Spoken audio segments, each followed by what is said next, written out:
If you're looking for restaurant clients, I highly encourage you to check out Facebook groups. They are a gold mine of prospects that you can reach out to and help with your restaurant marketing agency. And in this video, I'm going to give you 3 clever ways that you can start reaching out and start getting clients using Facebook groups. Number 3 is the big one that has made a big difference for me. And so I'm going to share that with you. So number 1, well, before I even get started, let me caveat with this with saying Facebook groups are great. They're a great community. Most big cities have a local foodies page group or something like that where people are talking about local restaurants, best places to eat, best calzone in the city, whatever it is. And if they're done well, the admins are on top of things. The one here in Kansas City, they don't let any negative reviews of places. They want to keep everything very civil.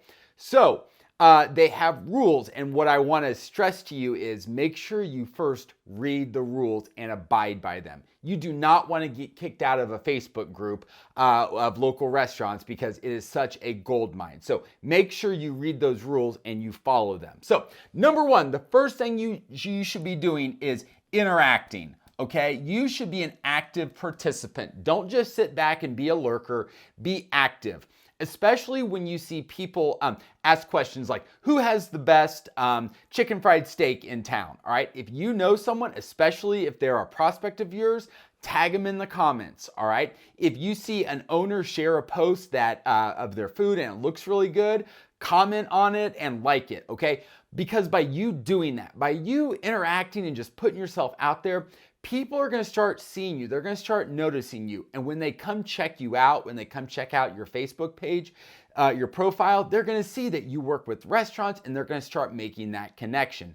Because ultimately, who are those groups filled with? Well, number 1, there's lots of foodies in there. Number 2, there's a lot of restaurant owners in there. I don't know how many times a day I see restaurant owners posting about their specials or things going on at their restaurant in the group. It's very easy to tell quickly who those restaurant owners are. So make sure you're interacting with those people. Number 2, and this is one of the first things that I did is, if you've been following me, you know that I use an Eats page, and an Eats page is just a Facebook page where I feature local restaurants in just like a short Facebook Live interview.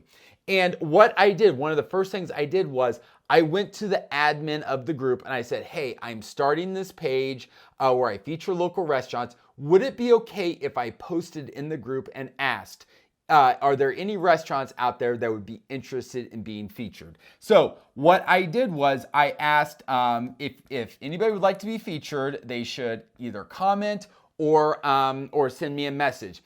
I posted that and instantly, like within an hour, I had 4 or 5 restaurants saying, yes, I would love to be featured. And that's just as good as a prospect reaching out to you saying, hey, yes, I would like to chat with you. Now, remember, we're not trying to sell anything. You're not trying to pitch them your services. You're just trying to give them free publicity and get to know them so you can build a relationship with them, so you can get to know them in a very natural and real way. So I would do a post in this group. Hey, would anybody like to be featured? All right. So once you've been interacting, once you've gotten you've done some features in those groups, this is so important that you share your Eats features inside of those groups. Why? Well, number 1, the foodies are going to like it. And so you're going to get tons more likes and views and engagement on those videos, which when you do those features, that restaurant is going to love.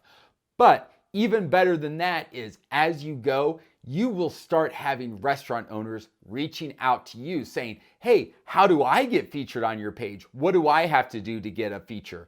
Because, you may do the steakhouse down the street and this, the steakhouse over here says, well, I want some of that. I want to be featured like them. So you're going to have people coming to you. How cool would that be if you had restaurants reaching out to you? So by sharing this in these foodies groups, it's going to bring attention to you. It doesn't happen overnight. I don't want you to think, Court, you said I'm going to do this once and it's going to happen. No, that's not how it works.